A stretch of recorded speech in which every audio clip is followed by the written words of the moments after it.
Let's do more piecewise function writing. Okay. Choosing 2 points on this red line, we've got -2, -6, and -1, 3.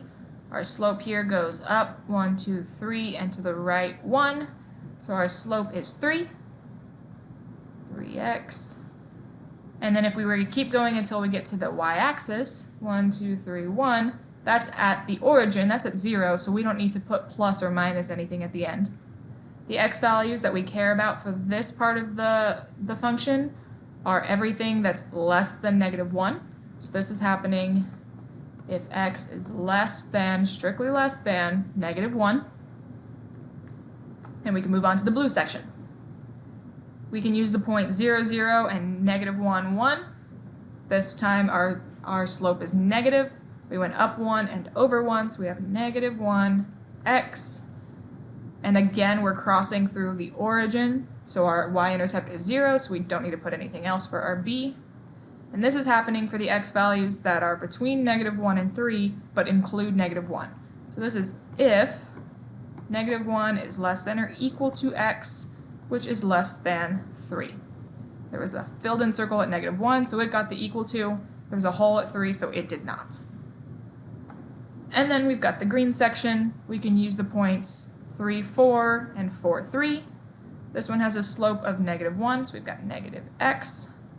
And if we were to keep going, we need to go to the left 1, 2, 3 to get to the y-axis, which means we would also go up 1, 2, 3, so we're at +7. And this is for all the x values that are greater than or equal to 3. For our domain, this arrow is going to the left forever. Then we aren't making any jumps in our x values, so we can keep going. Still no jumps in our x values, so we're going from -infinity to infinity. For our range, notice that 2 of our sections have arrows pointing downward. It doesn't matter which one you start with, as long as you recognize that everything is going to be included from -infinity all the way up to this very top piece, because this green section also has that arrow pointing downward. If it didn't have that arrow, we would only have to look at the red piece, but since the green piece also has that arrow, we can follow that all the way up until we get to 4. Everything from -infinity all the way up through 4 is included.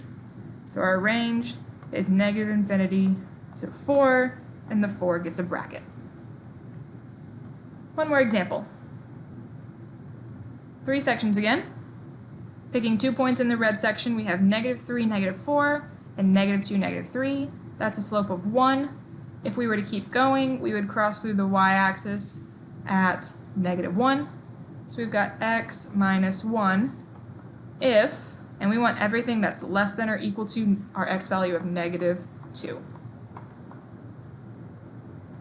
For the blue section, we've got 0, 0, and we've got -1, 2. So this one has a slope of up 2 and to the left 1, a slope of -2.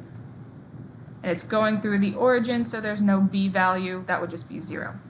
The x values that we care about here go from -2 to 1, but those numbers are not included, so it's in between -2 and 1. Finally, we have a horizontal line at 3, and we only care about that when x is greater than or equal to 1. Our domain goes from left to right. This arrow is going to the left. We get to -2.